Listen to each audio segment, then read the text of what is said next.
The Rockpile Report, the pettiest, hardest drinking Bills podcast. Welcome, everybody, to another edition of the Rockpile Report podcast. I'm your host, Bills season ticket holder Drew Gear. That's my producer, Chris Kruger. In studio with us, Mr. Ryan Lasel from Rock Sports Network. And we're here talking about your Week 11 preview, the New York Jets at the Buffalo Bills. Time, 4:25 p.m., which I always have a weird... Is it weird? You couldn't decide. Was it 4:05? Was it 4:05? 4:10? Chris chastised you for thinking... You literally said 4:15. No game has ever kicked off at 4:15. I'm always drunk by then. Who knows? Which tells me you've never watched a football game in your life. Yeah, I've never... kick off at 4:15. He's usually so drunk that they all blur together into one long... Yeah, Chris, by the time the Bills game ends at 1 o'clock, I'm not paying attention to what time those games kicked off. Anybody listening to this right now knows that you are a horse's ass for thinking that there's a 4:15 kickoff. Chris, nothing makes me happier than knowing that for as much as you feel that way, there's at least a third of our listeners who feel the exact same way. They didn't know either. Why? Because they drink the way I drink, and it's why they like us. The place is Ralph Wilson Stadium, Orchard Park, New York. The weather, a balmy 43 degrees, 71% chance of rain with 15-mile-an-hour winds. Or snow, depending on how cold it gets. Jesus Christ. And the line, Chris, the line is a hilarious Bills -7. What? In what world? Apropos of what? Chris, actually, before we started recording, snarkily just kind of threw out there, EPA. And this guy's, what you don't That's understand, what it is. The It's brilliance, EPA. of, It's that DVOA. the brilliance of Chris is that he's not actually funny. He's situationally funny because whatever you're talking about, he has a dry one-liner or he has like one sentence he can insert into something that just, it's funnier than anything you can think of. Yeah, it's the people that run Las Vegas believe EPA. Bills -7. That works. No. I wonder if they're still just trying to bait the rubes at this point. Oh, people will absolutely hammer Buffalo -7. Comeback, new offensive coordinator, Josh Allen on a mission, finally not hung, dragged down by that bum Dorsey. They're going to get a ton of action. I'll be surprised if that line doesn't move to -8 by the time it's kickoff. That's a mess. The crew for the game is Alan Eck. Chris, who do we got on the call? Who's Alan Eck? Now, dude, listen, because I look at my officials the way I look at my offensive linemen. If I don't have to hear your name, I assume you're doing your job. There you go. That's McGovern. fair. How often have we complained or even talked about Connor McGovern? My father actually texted me during, I think it was one of the Jets games, and he says, did McGovern used to play for the Jets? I'm like, McGovern currently plays for the Bills, and there's also one that plays for the Jets. He has no idea who our left guard is because he never hears his name called. He said to me the other day, Who's that? Who's 68? Yeah. So that's your starting left guard for the entire season. That's it, Dad. But because you've never had a reason to yell that guy's name outside of your home. God your damn underwear. it. Yeah. Wait, am I the only one doing that? Chris, who do we have on the call? The goats. Nance Romo. Nance and Romo for how this mad game? are they?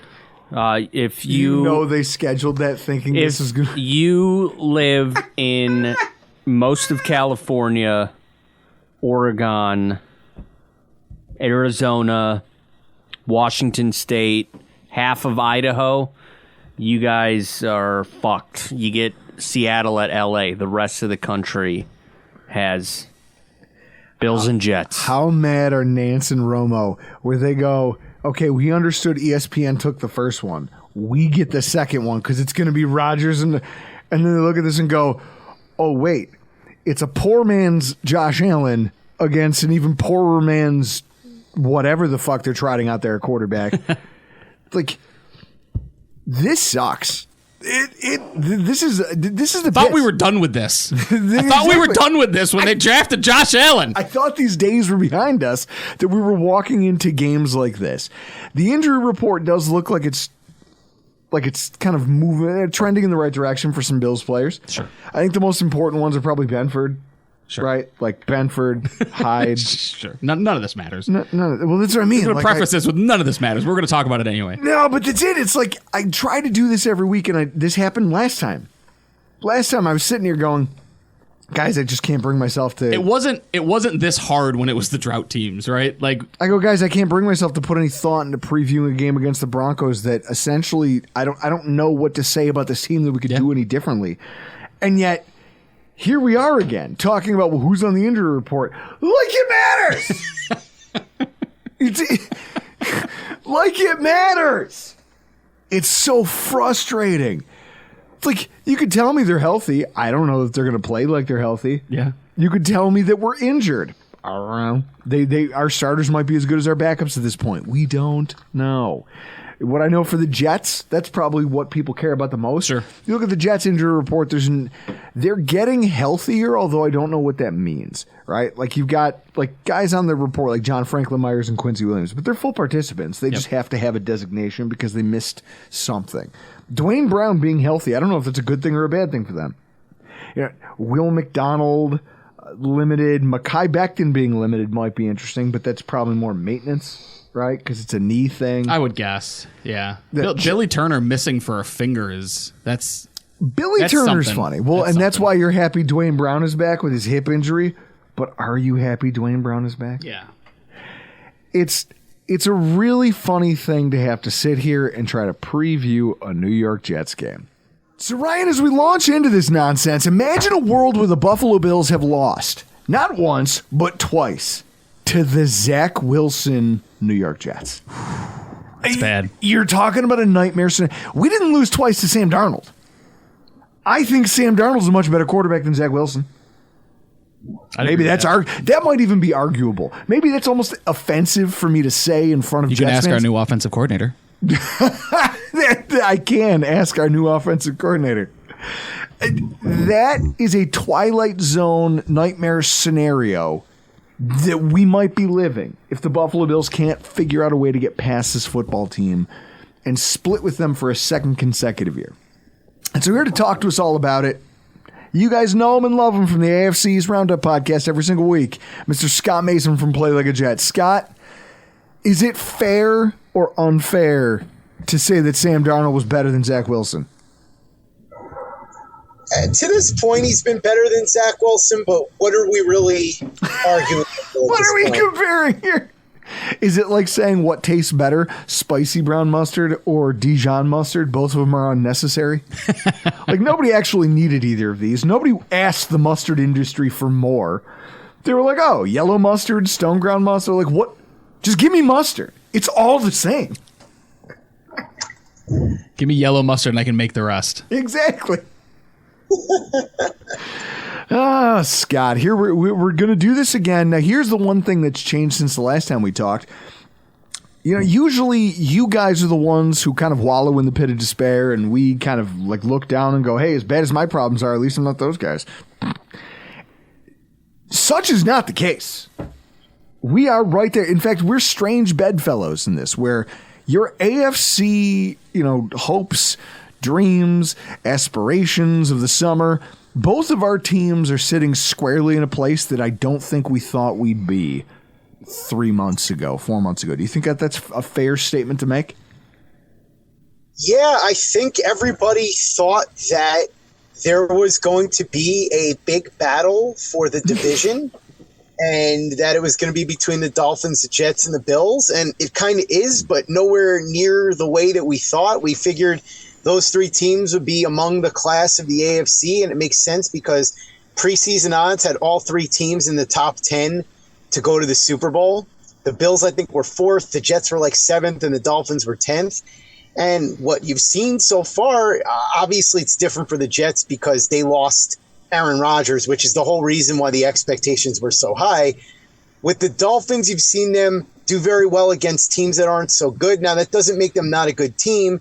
What it does mean is that perhaps they're not quite the class of the AFC East the way that you might have thought after they put 70 points or whatever it was on Denver. And the Bills, even though Josh Allen hasn't missed any time, and I know they've missed some pieces on defense, Matt Milano, the biggest one, 5-5. You look at that and you got to wonder what's happening in Buffalo. And you and I talked about it on Play Like a Jet this week on the Know Your Foe episode. But my goodness, man, like the Dolphins are around where you might have thought they'd be. The Jets are not quite where you thought they'd be because of Aaron Rodgers, and the Bills, I got no answers. I mean, you and I talked, and you didn't seem to have a lot of great answers either. So it's just kind of. Well, I've got answers, just nobody likes them. That's the problem. I have plenty of answers. Nobody likes my answers. And it's probably good that I'm not allowed to own or operate an NFL franchise because, you know, it would be. I'm sure it would be Haslam-esque, but it would at least be more fun than what I'm seeing out of the Buffalo Bills right now. So as we talk about the New York Jets coming into this matchup, you know, recency bias, I take a look at some things, right? First of all, your last game, I'm not going to lie to you. I tried to stay up to watch that because I felt like it would make, you know, I'm petty. I wanted to see you guys play a game where you lost to a Raiders team that kind of found its groove. Turns out that was just the smoke and mirrors of playing the New York Giants. Anybody who plays the New York Giants outside of the Buffalo Bills has had a career day so far this year. That alone should tell you how bad things have gotten. That we couldn't hang a 20 burger on those guys. That we were stuck scrapping it out to the final gun. So I think when I sat down to watch that game, I thought what I was going to be treated to was this game where this team, this Raiders offense that just had found its groove under new coaching, and they were going to come in and they were going to, obviously, I thought that they were going to piece you guys up by at least 2 scores. But I overestimated Aiden O'Connell grossly, Ryan. I mean, O'Connell hasn't been... Ryan, what would you say about O'Connell? He's been less than ideal. Less than ideal is probably the nicest way you could put it. In terms of not only that, but he also has one of the dumbest mustaches. It's atrocious. Like in my America, like when I run for president, that's not an arrestable offense, but you will get a ticket in the mail. It's citation. You have to pay a tax to have a mustache like that in my America. Well, if you run for president, the only votes you're getting are me and Chris. Your own wife wouldn't vote for you. So nobody wants to live. What I have to do is get rich like Bezos and then buy Greece and then just rename that kind of remake the country in my own image. But in any event, so I expected this thing to go drastically different than it did because that first half was just this back and forth festival of people making mistakes. And their mistakes are obvious. But the Jets' mistakes, I feel like some of them should have been ironed out by now. And then I'm realizing, as you've talked about, because I'm not going to lie to you, I will not watch a lot of Jets football. That feels like putting bleach in your eyes on purpose. But I watched them on Sunday, and what I saw from your team was a lot of unnecessary mistakes by the play, by not just the play caller, but also just in terms of the actual execution of the X's and O's by your offense. What do you think is the biggest problem with the Jets offense coming into a matchup like this against Buffalo? I mean, in How terms much of time their, you got? well, I was going to say, here's a question. Who's your wide receiver 2? Let's start there. Yeah, well, that kind of plays into that. So Alan Lazard was supposed. Well, all right, let's back up a little bit. Alan Lazard's only here because Aaron Rodgers is here. Yeah, look, there's supposed to be a friendly competition of sorts to see who what really matters about these stupid titles anyway, but who the number 2 receiver was going to be between Corey Davis and Alan Lazard. And what I would say is, while I believe Corey Davis is probably a better receiver, look, everybody romanticizes him now that he's gone. He was fine, but he dropped a lot of passes and he missed a lot of games. Due to injury when he was here. And so he thought, well, Lazard, Garrett Wilson, Corey Davis, that should be okay. Mecole Hardman, nice gadget guy, right? Randall Cobb, who really cares? He's Rodgers' buddy. He'll barely see the field. Well, what happened was Corey Davis missed a lot of training camp for personal reasons, and then he later decided to retire Fine. I had been screaming up and down the whole time that he carried an $11 million cap number. The Jets could have gotten out of it for nothing, and they could have upgraded to somebody like DeAndre Hopkins or even drafted somebody in 15 to help better. They didn't do that. Okay, fine. Corey Davis leaves. What is it exactly you expect to do now? You got Alan Lazard, though. Oh, Alan Lazard, number 2 receiver. Despite the fact he's never had more than 788 yards in a season, even though he had Aaron Rodgers. Okay, fine. Rodgers loves him, blah, blah, blah. He'll be the number 2 guy. Hardman, he's going to be this guy. They'll expand the route tree. They'll do gadget stuff with him. Don't worry about it. The receiving core will be okay. Well, as we now know, as soon as Aaron Rodgers went down, it all folded like a house of cards. Garrett Wilson is the least of the Jets' problems, but to be honest, for as good as he's been, he's also been dropping passes and had a terrible turnover in the Raiders game as well. And then you take a look at what happened with, or not the Raiders game, it was the one 2 weeks ago when he fumbled. I'm sorry. The one where the Jets turned it over 800,000 times against the Chargers. So he had a key turnover there. He had some drops in this game against the Raiders as well. But like I said, mostly he's been really good, least of their problems. Well, he's had to be. Like, Scott, he's had to be. If I can step in here for a second, just to give our listeners some context to this. Garrett Wilson has 90 targets. There are 90 targets this season in a game. And Ryan, is it fair to call him an offense that's not built around the pass? Yeah, absolutely. Okay, so I'm not being crazy when I say this. In a high volume pass, in a low volume passing offense, Garrett Wilson is 90 of your targets. The next 2 receivers behind him, Tyler Conklin, who actually is number 2, and Alan Lazard, don't combine for 90 targets. And the funny thing is, they don't combine for as many receptions. Your top 3 wide receivers, Garrett Wilson, Tyler Conklin, Alan Lazard, all have 60% or fewer target to reception ratio. Like, that's a problem.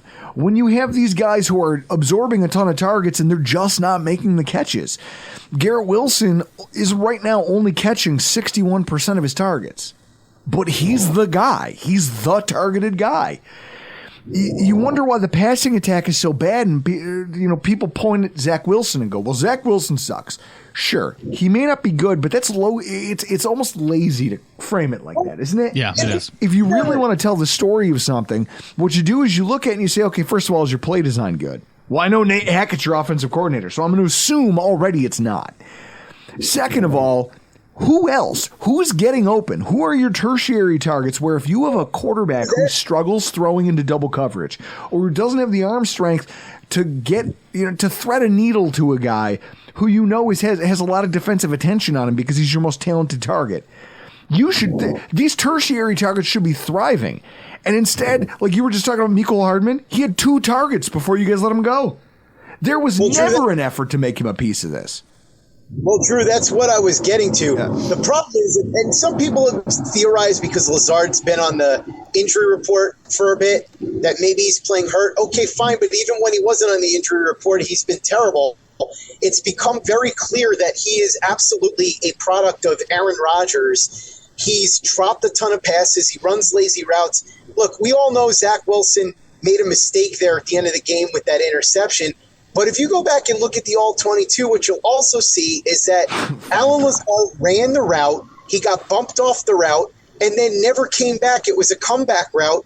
And so he essentially allowed the linebacker, Spillane, to jump and get the ball. Now, again, not the best decision by Wilson, but you got to do a better job there when you're Alan Lazard. You can't be giving up on the route because he got bumped off of it, and he can't not fight back for the ball after that happens. So Lazard's been terrible. Hardman, dude, I don't even have enough time to get into how frustrating that whole situation is because they told everybody they're expanding the route tree. He's going to be this gadget guy, blah, blah, blah, blah, blah. Well, they gave him no targets. They didn't do anything with him. And then after they got rid of him, the story became, well, his job and it got taken by the undrafted rookie Xavier Gibson. If that were true, that would be fine. The problem is Gibson wasn't getting any snaps or any targets. So essentially all of that was going to Randall Cobb, who was the least efficient receiver the NFL has seen by next-gen metrics in 16 years. I think he had the worst production route per run of any receiver in the NFL since 2007, and he had the highest drop rate in the league. By the way, Drew, the two guys with the highest drop rates in the NFL this year by a pretty significant margin, Alan Lazard and Randall Cobb. So that's all you need to know. I literally went and looked at it. Your team has, I'm looking at it right now. Your team has 1, 2, 3, 4, 5, 6 different players with drop percentages in double digits.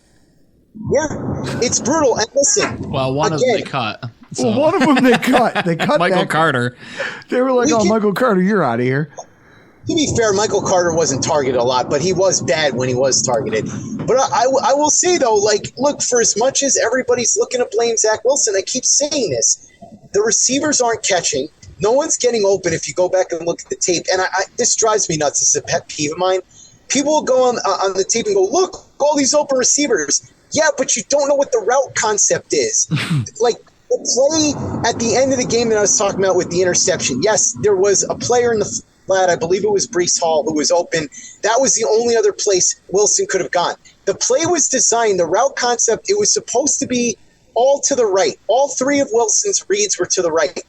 People are pointing at open receivers on the left. The play wasn't designed for him to look left. And by the way, the guard got beat so bad that if Wilson even attempted to look left, he's getting sacked for a 10-yard loss. So that drives me nuts when people open their mouths, and I'm not trying to be mean here, but people constantly open their mouths talking about this stuff, and they have no idea what they're looking at when they look at the All-22. So I'm not trying to sit here and say that Zach Wilson is playing great, but I think when you consider that he's a backup quarterback, look, you saw, if you watched any of that game, he was not the problem in that game. Yes, there was that interception at the end, but every single time the Jets would get into a good position, somebody, and a lot of times it was C.J. Uzomah, would commit a penalty and drop them back 10 yards. And now you're putting Zach Wilson in a 3rd and 18 or whatever it is. He's a backup quarterback. You tell me how many backup quarterbacks are going to consistently be able to get the team out of a 3rd and 18. It's hard enough for somebody like Justin Herbert to do it. So you keep putting this kid in these brutal situations. And again, I thought other than that bad interception at the end, he was mostly pretty solid for a number 2 quarterback going on the road against the Raiders and all of that. You got to help the kid at least a little. And again, I'm not saying he's the answer, but these people that are like Tim Boyle, Trevor Siemian, stop it. Stop it. I'm begging you, stop it. Those guys are not – they're not real options. If the Jets had gone out and traded for Josh Dobbs or signed Teddy Bridgewater, you could at least try to argue with me that maybe you try those guys, they're actual options. I'm not even saying they'd be better, but at least they'd be real options if you wanted to pivot off of Zach Wilson. Now, and this is wait. And this is your problem. Like what you just highlighted. You needed somebody else to step up. Right now, we all know that Garrett Wilson is the best wide receiver on your roster. Defensive coordinators know it too. If you look at NFL Next Gen stats, according to average separation, right? Average separation over the course of 10 weeks worth of games. Garrett Wilson is down in like the 40s. 2.6 yards because teams know we have to cover that guy. Jam him at the line, give him help over the top. It's bracket coverage and sometimes they'll put a 3rd guy on him. He's drawing so much attention. He's the, 40th? I want to say, Ryan, I'm not being disingenuous. There's probably about 40 names in this list ahead of him. The top New York Jet in terms of separation is your tight end, right? Tyler Conklin. Mm-hmm. And he's probably 24th, 23rd. And beyond that, you don't have another pass catcher out there in terms of separation until you get to the high 30s, low 40s. And then everybody else isn't even on the map. What that tells you is that there is nobody winning in this skill position group. They're getting one-on-ones. They just don't win them. And when they do, or they are open, they're low percentage. It's the stuff that, like when Zach Wilson completes a pass to a tight end or he completes a pass to a running back. Yes, Breece Hall will have some highlight catches and runs. But at the same time, you can't build a whole passing attack around that. And the Jets are struggling because of that. Well, right, and that's kind of what I'm saying. When you have receivers that can't get open and drop passes when they do, when you have all these sloppy turnovers, when you have these penalties that are constantly killing drives, when you have an offensive line that just can't block, I mean, look, I've said this before. if the Jets had like a legitimate starting option at quarterback, and I don't mean like spot starter or whatever, I'm talking about somebody who is like a legitimately good starting quarterback. Let's just use Jared Goff or someone like that as an example, okay? If the Jets had somebody like that, you could expect them to overcome some of this stuff, but they don't. And Zach Wilson, we all know what he is. He's, at this point, I would argue, a fairly capable backup quarterback and nothing more than that. And so to expect him to be able to overcome this stuff is just expecting too much. And I see people say, well, there are other backups that get their teams in the end zone.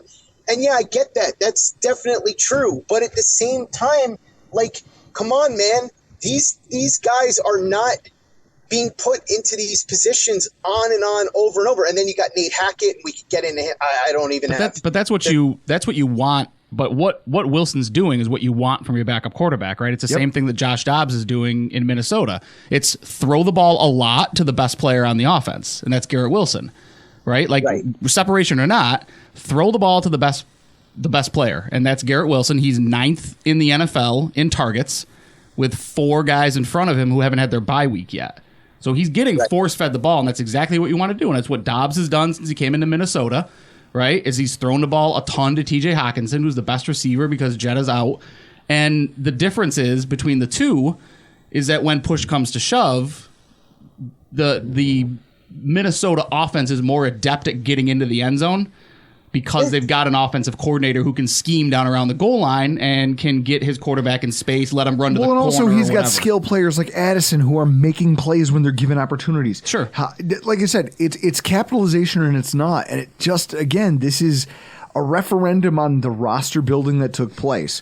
Now, what I think is funny is for all the things we just decried about the Jets offense and how they're kind of one-dimensional. You know, they're going to have Garrett Wilson. Garrett Wilson is going to make plays. But he alone is not enough to sustain an attack. Like, if you had Aaron Rodgers at quarterback and nothing else, just him and Garrett Wilson, I feel like that's the offense he's been running in Green Bay for 5 years. Yeah, that's an offense that Aaron Rodgers can go win 2 MVPs in a Super Bowl. And that's it. Right? Like, so if you are still thinking in that mode, but you don't have that now. And it just seems like they're now trying to pivot. It's just not working because the rest of the guys on the roster, it's almost like when you sign up, like if there's an analogy I can make, it's when like you're in gym class and you have the gym class heroes and you look around and you go, oh, I'm on a team with this kid and this kid and this kid. Oh shit, I don't have to do anything. We're going to mop up today. Why? Because it doesn't matter. Those guys are going to do most of the heavy lifting for you. right. The Jets lost one of the guys who was supposed to do all the heavy lifting. And now you're looking around at Hackett and guys like Lazard and guys like Cobb and going, oh no, they don't actually have it. They don't have any of the answers. Well, and you had a dynamic running back in Breece Hall that was going to benefit from an Aaron Rodgers getting the line of scrimmage, calling, audible into a run, calling, he sees a blitz, he calls a run to counter it. That was going to feed all into that, right? And now when you lose Aaron Rodgers, you basically have to just do the best you can with your defense and go forward, because from the moment they broke training camp with Zach Wilson as their backup, that was going to be their backup going forward. Like, there was no other option at that point. There's also, and then there's also this, and I don't blame Breece Hall for this one bit, because I know he's an electric running back. Last week against the Raiders, he was 3rd worst rushing yards over expected per attempt. Which means when a guy's there and tries to tackle you, how far do you get beyond that first guy? Like, hey, you should be down at first glance. And how many extra yards do you tack on? He was the 3rd worst in the NFL. But I don't blame him for that because teams know. They're like, oh, well, Breece Hall's in the game? Okay, fine. Okay, we're eyes on him. We're eyes on that guy, and that's how we're going to run this. That's why you saw Delvin Cook having some success early on, because they're like, well, we don't know what this is. But we do know when Breece Hall's on the field, that's the guy you target, and realistically, his production was still good, despite the fact that, like, that's I think the worst part. Breece Hall, 13 attempts, 28 yards. And you go, fuck, that's a shit day. Well, what do you want? Yeah. Everybody knows what's coming. It's hard to orchestrate an offense when you're trying to fight that dynamic, man. Like, trust me, I've lived there. Ryan and I have both been in that boat before. The one thing I've been really interested by is coming out of your bye week, the defense. Because you would think, like, you're hearing things out of New England about how the defense is... Mac Jones has lost the roster. The defense no longer really cares. Like, they're kind of just... Like, they're going to do their jobs, but they're not engaged anymore because they know that their offense is going to piss the game away. The Jets' defense has been playing well, but there's the caveat of who they played at quarterback. Drew, did you see what Mac Jones said, by the way, when they asked, why didn't you try Hail Mary at halftime? No. Said, I have no idea. Good question. Holy shit. Don't say that out loud. Don't say that. You're a bad leader. You're just a big... So now what I do is I look at this and I say to myself, you guys have held... Now Ryan, 194, 119, and 274. That's not passing yards for their last three opponents. Those are total yardage produced by each of their last three opponents. You would think that the Jets would have given up on a season like this, and yet your defense is still out here doing the job that an elite defense should be doing, which is taking teams with average to, I don't know what you want to call, I don't even know what to make of Herbert anymore. Is he, He's fine. He's fine. Yeah. And doing the thing that they should do, which is completely shutting them down and giving their offense every opportunity to win a game, even if they can't actually take advantage of it. Now, first of all, in a matchup against the Buffalo Bills, with this dynamic of the fact that they've been able to grapple with a lot of average quarterback play and knowing that we talked about it on Play Like a Jet this week, how average our offense has been playing. What do you expect them to line up and try to accomplish against this Josh Allen-led offense, knowing that they just made a coordinator switch? You almost don't know what you're getting. Yeah, it's going to be interesting because, honestly, they've done so well against the pass. I mean, the pass defense is, I think, the best in the league. Sauce Gardner, I laugh at all the idiots online that are like, oh, look at the holding. Okay, whatever. I got into a shouting match during the Raiders game because someone was like, oh, that was holding. I'm like, I'm not trying to be mean, but learn something about football. And the woman looked at me funny, and I'm like, no, I'm serious. Learn something about football if you thought that was holding on one of those plays, because everybody just loves to do that with Sauce. But him and DJ Reed, who is actually PFF's #1 graded corner this season, Michael Carter in the slot has been outstanding. So we know Allen has struggled mightily against that Jet defense, and we know that they've done very well against every quarterback this year other than Dak Prescott. They shut down Herbert. They shut down Allen. They shut down Jalen Hurts. They shut down Patrick Mahomes. So everybody that's been good except for Prescott has been shut down by this Jets passing defense. As far as the run defense, though, they've had issues there. And you saw Josh Jacobs really gash them, especially in the second half.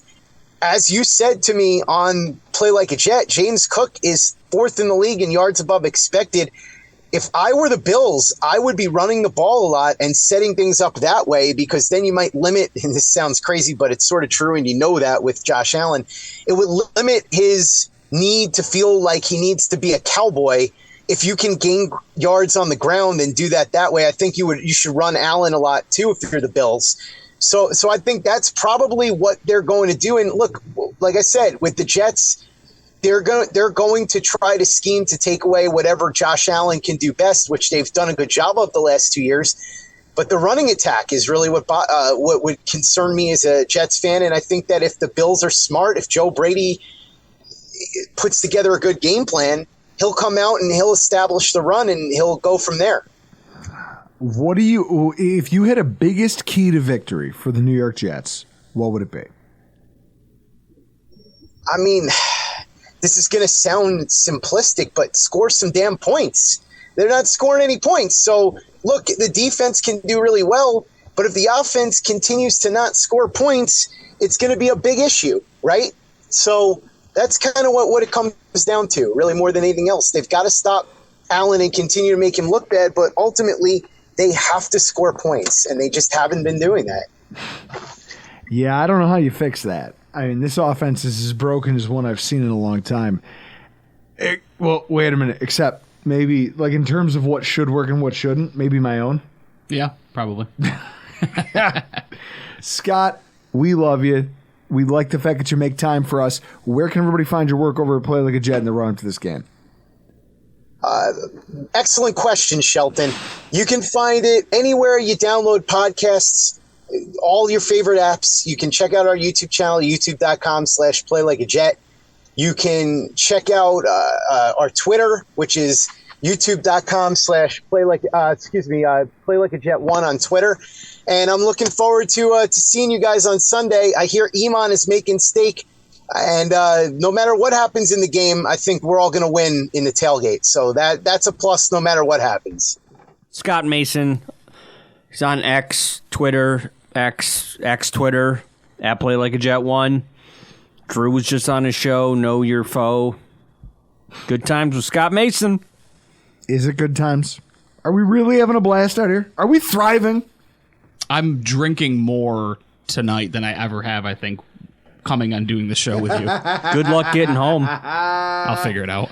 He's going to sleep on that couch in there. In fact, he and I are going to do what me and Iman did. You're going to go upstairs and go to bed. He and I are going to sit down here till about midnight. Yeah, then you're going to have to Uber home because you all will have 4 flat tires each. I parked across the street. I'm not in a driveway. I love Chris. Guys, I don't know what else to say. Let's just here's your keys to victory. Wow, it's a lot of keys. Bigger the keychain, more powerful the man. First of all, stop turning the goddamn ball over. I don't know how much simpler you can make it than that. Like, if we're going to do this, we're going to do a preview, our style. Don't turn the ball over. Now, the real question becomes, who are the guys, right? Like there's nobody. Jordan Whitehead. Okay, I want to point something out to you guys. Jordan Whitehead. Did anybody remember that name? Does it sound familiar? No. It's not. No. The guy that had 2 picks in week 1? I was going to say. Jordan Whitehead? Not 2. Oh, that's right. He had 3. 3 interceptions week 1 against Josh Allen and the Buffalo Bills. Jordan Whitehead leads the New York Jets defense in interceptions with 4. 3 of which came in week 1 against Josh Allen. Yeah. The guy has 1 pick since then, and it came off a tip pass. There is nobody on this defense. Now, mind you, they have some, right? Bryce Hall, C.J. Mosley.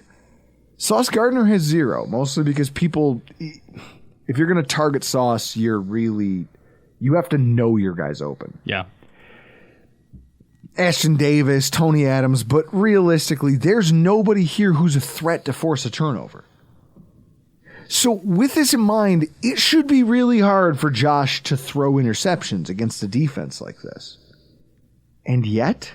Hold my beer. Well, that's it. Josh is the first one to go, hey, hold my beer. I'll show you. I'll drill this thing right into those linebackers' numbers. How much of this falls on Joe Brady? This week, not a lot, I don't think. I don't think it's reasonable to expect much more than what Dorsey was already planning on in terms of like scheme, right? How they prepared for the game isn't going to change because of Joe Brady. But what's situational play calling is situational play calling, absolutely. I think what we'll see and what I would like to see, what I would be encouraged to see, is a lot of the same stuff that we saw last week against the Broncos. But something we haven't seen all season with Josh Allen, and that's get him on the move. Because when he's on the move is when he's the most dangerous. It's been his entire career. But do you know why? It's because you as a defender have watched a million highlight reels of him just face shoving Kyle Van Noy into the dirt. Yeah. And you go, oh, fuck, I don't want to be that guy. It's so when you see him running, you go, oh, I got to bear down. Or you've seen the play where he's running to the sideline and keeps 2 feet in bounds and throws to a Gabe Davis in the back of the end zone. It's what I've covered. I've talked about it. Mario from #Sports and I, when we do their show, him and I joke about it, but we also have tweeted it with the hashtag. It's this concept of chaos, Josh. Right? It's get him on the move, create chaos for the defense, because when he's on the move, you don't know if he's going to run. If he runs, is he going to jump over me? Is he going to run through me? Is he going to run by me? If he throws it, is he going to throw deep? Is he going to throw to the sideline? Is he going to pump fake 3 yards past the line of scrimmage and then take off and run and point at me as he runs by me. Like he creates all of these different, like you said, it's all these thoughts that are running through the defender's mind going, what is he going to do? Oh my God, is there somebody behind me in case he does get by me, or do I need to, like, it's just creating chaos for the defense. And that's what he's the best at. And it's this, the problem with Dorsey is that he puts Allen into situations where he has to try to make something happen. That's not a foreign concept for Josh. He's had to make things happen his entire career. The difference is that you're not putting him into situations where he feels comfortable trying to do it all, right? On the run with my legs. Now I really can do whatever I want to do here.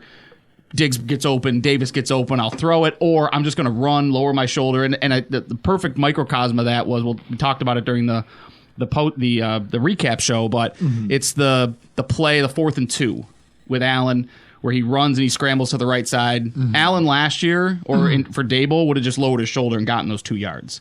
Yeah. Instead, he tries to throw downfield, nobody's open, and you're out of it in 4th and 2. So they've got to figure out that Joe Brady's job on Sunday is not to call a better football game. His job is to get Josh comfortable behind center. And not only behind center, but also weaponize Josh Allen. Yeah. Weaponize the bootleg. Weaponize the bootleg, and all of a sudden it unlocks so many other things that are safe plays for your offense that still generate positive yards. Because that's what you need to do. We're starting from scratch. This is like a boxer picking himself up off the mat. Now, for those of you who've never, I don't know if you've never sparred, you've never been involved in any of this, it's always this thing where you run up against somebody who has faster hands than you, and you just go, fuck, and you can knock, you might take a few. Sometimes it's body shots. Sometimes you just get knocked down. And you get up and you say, okay, I've got to change my approach and I'm going to build from there. Or you could be what the Bills have been. Just the guy who says, I think back to the Tyson Fury. Who was the guy that he beat twice? Oh, Anthony Joshua. No, not Anthony Joshua. Joshua never fought Fury. No, he hasn't fought Fury. It's, what's his name? The English guy. The guy from Alabama. They had 2 marquee fights. Who was? Yeah, I don't remember who you're talking about. It just popped in my head and went out. Chris can edit this part. All he had was a right hand. That's all the guy had. It's escaping me. But realistically, it's one of those things where you have to develop your approach, and when it doesn't work, you have to alter your approach. But you get knocked down, you pick yourself up, and what you say is, okay, we start conservative now. We build from the inside and we work out. And now once I establish that, hey, I understand where his overhand's coming from. I understand that he's going to jab at this point when he closes at a certain distance, and I can circle away from that. And now I feel more comfortable to start throwing my punches. You have to do that as an offense, because for the last couple weeks, you've been going out there and just throwing haymakers and getting rocked because you're leaving yourself open for it. I don't care if it's conservative. You have to do it, and you have to rebuild this guy if you're Joe Brady from the ground up. Yeah, I think the example that you've seen this season that you really want to try to model what they're doing with Allen is what's happening in Baltimore with Lamar Jackson. Yep, It took their offense a long time. And even now, Lamar Jackson isn't setting the stat sheet on fire, but look at their offense. But yeah, I would say you could argue that he's having his best passing season of his career. There's fewer mistakes. His accuracy's better. Do you know how many times he's running the ball per game? Does it feel like less? It's more.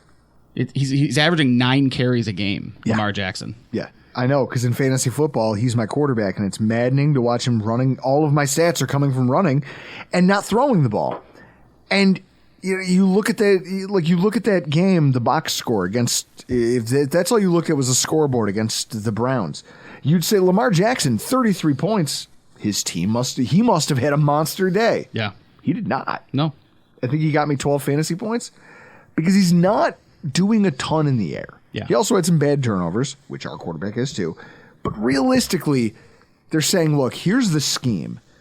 But the scheme is also going to drive other things other than you, and we need this to continue working. Part of that gets to my second key, which is free James Cook. For the love of God, Sean McDermott, you take your doghouse and you shove the whole thing Like, brush Snoopy off Sideways. the top. Yeah, take Like Snoopy. The Rock, turn that sumbitch sideways. Take Snoopy off the roof of the doghouse, turn it sideways and straight up. One of the things that I love are some of these advanced stats, right? And they're not hard to find. The NFL partnering with Amazon has been a kind of a cool thing with the NFL Next Gen Stats thing. Yeah. The way they've been able to collect data. What is it? Rush yards over expected is a very cool stat to me because what that tells you. So many people bitch about the performance of an offensive line when it comes to rushing stats. Rushing yards over expected on a given play takes into account how it was blocked, where you ended up, and how close to the first defender who was supposed to tackle you. How many yards did you generate? Yeah. You watch where that goes and you look at the numbers and you say to yourself, okay, if your number of rush yards over expected is higher, that means that not only are you getting probably decent blocking, but you're making things happen. Yeah. There are yards here that you're expected to gain, but you're doing plus work. Right. You're getting above and beyond what should be reasonable for a given play. Yeah, I mean, before you get into where Cook is, some of the names that are there, Yep. right? Like some of the best names in the NFL. So for those of you who are, not as up to date on the advanced metrics, like what does this all mean to me, right? Like Christian McCaffrey Yep. has 0.97 yards, rushing yards over expected. Yep.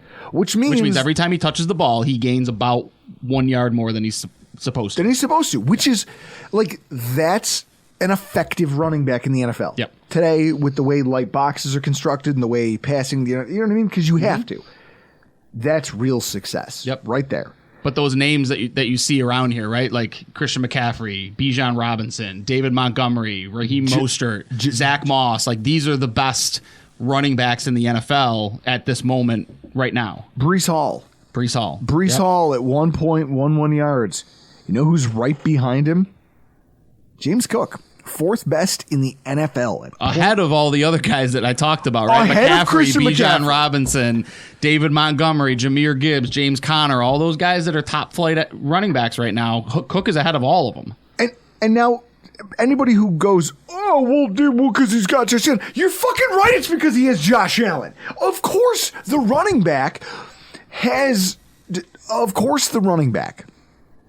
who plays with Josh Allen is going to have better statistics. They're going to have that. So now, for me, what I look at, I say to myself, how do you harness this? What do you have to do in order to make sure that this guy just gets it, right? Like that he's an effective part of your game plan week in and week out. I'll tell you what you don't do. You don't bench him.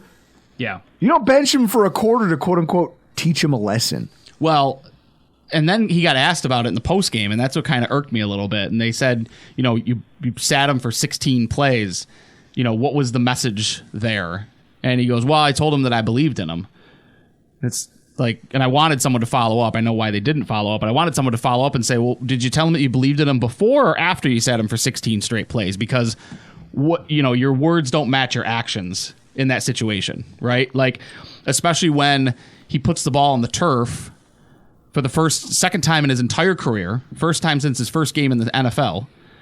And then the next drive, Gabe Davis, the ball goes off his hands and it gets intercepted, and then he's out there the very next play. And it's like, sending a message that way is not the right way to send the message. No. Right? And then here's the other thing. We just got done talking to Scott about how great their pass defense is, their total defensive numbers. Not all, obviously those aren't great quarterbacks. Right.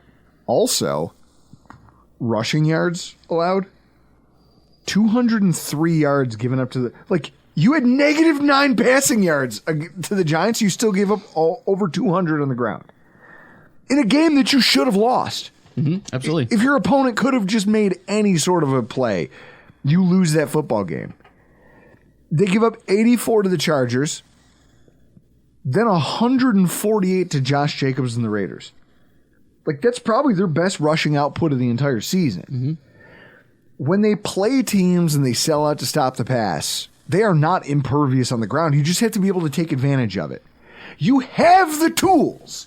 You just have to go do it as an offense here for the Buffalo Bills this weekend. Well, I think the question is that do the Jets come into this game with any type of fear that the Bills will be able to pass the football?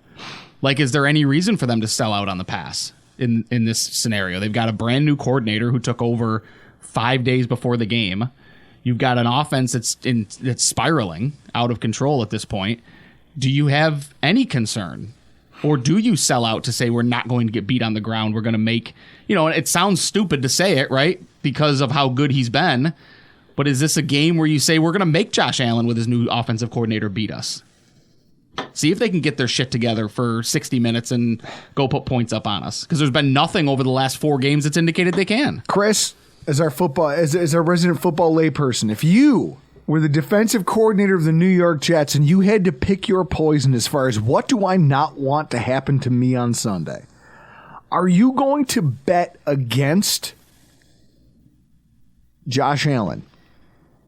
Are you going to take a look and say, you know what I want? I'm going to sell out to stop James Cook. I'm going to let Josh Allen throw the ball and see what happens. Goal would be to shut down Stephon Diggs and get him out of the game. And then just you try to make Allen throw to Gabe Davis with his stone hands. That's what I would do. Of course, because that's the way you win football games. Yeah. It's not taking away James Cook, but James Cook might be your path to redemption here. And then in terms of the defense, guys, you're talking about an offense. We've seen what this offense is. If you lose to it, then I've lost all faith in you as a defensive coordinator. Mm-hmm. I don't care that you're missing multiple Pro Bowlers. They've lost to teams that don't have any Pro Bowlers. But Max Crosby.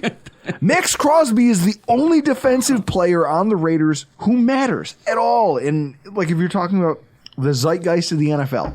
That guy's a warrior too, by the way. He plays every snap. Do you know, like, first of all, he's got face tattoos, and I have a rule against that. Like, I've never fist fought a guy with a face tattoo. You don't. That's no, a rule. Don't fight a guy with a face tattoo. He just wants things more than I do. Yeah, he cares. He wants everything more than I do. He wants everything in the world more than I want it. Max Crosby is a warrior. He's the thing that salvaged that Clelin Ferrell draft. Yeah. Because they drafted Clelin Ferrell, number 4 overall, and took Max Crosby in the 4th round. Max Crosby is an annual Pro Bowler. Yeah. That might have been the one thing Mayock got right. Like, that's it. Mike Mayock for the Raiders. You mean John Gruden? Yeah, John Gruden. Not Mayock. Mayock did not have authority at the draft. It was Gruden. So then the funny thing is, why are you here? What do you do? I have no idea. You do here? What is it that you do here besides look like Eugene Levy's brother? Stop it. All I know is that you look at their defense, you look at our defense. Their defense is loaded with Pro Bowl talent. Yep. And they're playing like it. Our defense has talent, but we're more talented than most of the defenses they've played lately. Yeah. They got to go out there and play like it. You need your playmakers to show up. What you need to do is specifically this offensive tackle situation of theirs, this offensive line situation of theirs. If there was ever a day where you as Sean McDermott, the defensive coordinator / head coach, can prove your value in that role, it's now. Against a team with all of these flaws in one of the most critical areas of a football team. You say, look, I know that my line is, I lost my best defensive tackle. It's okay, Linval Joseph is pretty good. Yeah. I have A.J. Epinesa. We had an A.J. Epinesa sighting this past week. He's not dead in the water. Let's go out there and make life really miserable for those guys. Yep. And that's how you're going to win this football game. But it takes the defense finding its identity again, and if there was ever a get-right game from them, it has to be this one, right? Well, yeah, I mean, I think you saw shades of maybe what we can expect going forward, especially as you go up against a team like the Jets, where they've got like one weapon in the passing game and they've got a really good running game, because that's essentially what Denver came into this game as, right?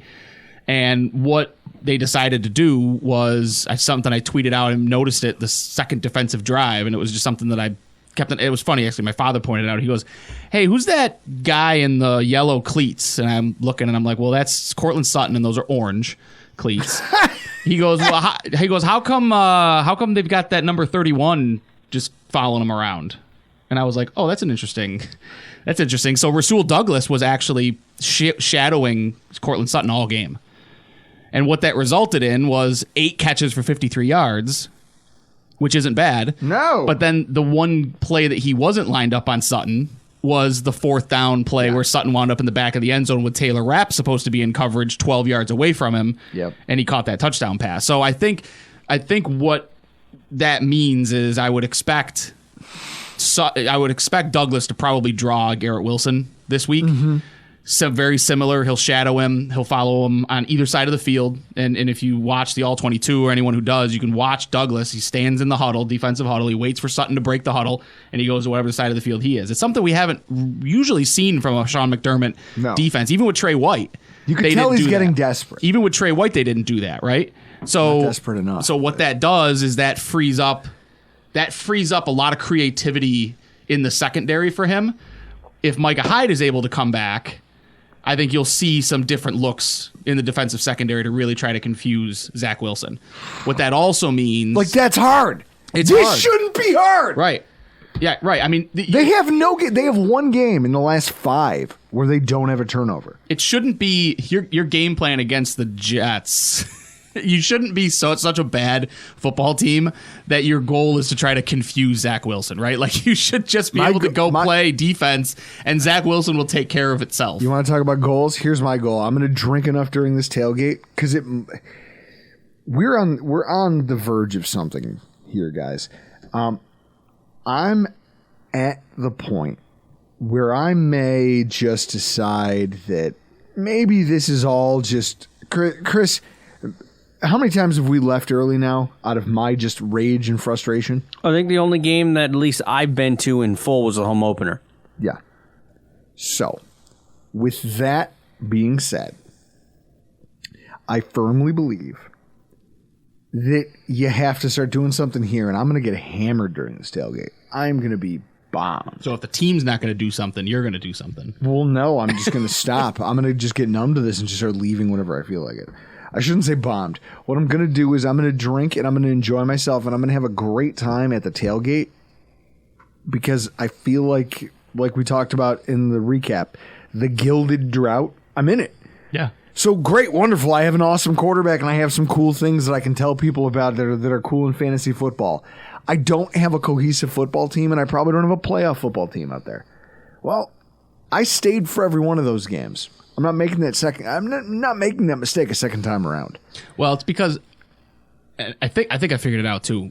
I think it's because we stayed because the victories felt so great during the drought, right? Like it felt so awesome you won games you weren't supposed to win, right? Exactly. And so now we're here in this place where I'm just like, well, if you guys don't show up, then I'm not going to show up. Fine, you do whatever you want. I'll pay for that ticket for that seat to stay empty. I won't sell it just so some away fan can sit there. Absolutely not. I want that empty seat as a reminder of what could and should be at this point in time during your 2023 season. Guys, if they lose this week, I mean, this is it. Like, it may already... The fat lady may have already sung and we just haven't heard it, but realistically, this is it. This is your watershed moment.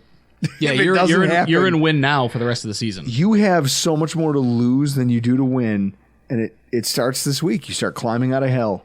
You know, the what's his face? The Any Given Sunday speech. Oh. We got to start climbing out of hell. Al Pacino's hilarious. Inch by inch. Inch by inch. We got to climb out of hell. Now, we got to start this week, guys. And if not, then hey, the podcast will still be here. The beers will still be here. The tailgate will still be here. Playoff Bills won't. And maybe not Sean McDermott. I don't know. We got to wait and see. I can't wait. We'll see you all out there, Chris. Dock slot. Yeah, I'm not going to be there. 4180 Abbott Road. The old Iman and I are chefing up some steak. We've got some appetizers. It's going to be fun. You guys should come out, stop by, say hi. But for tonight, we got to get out of here. I'm Drew Gear. That's Chris Kruger. This has been your Week 11 preview.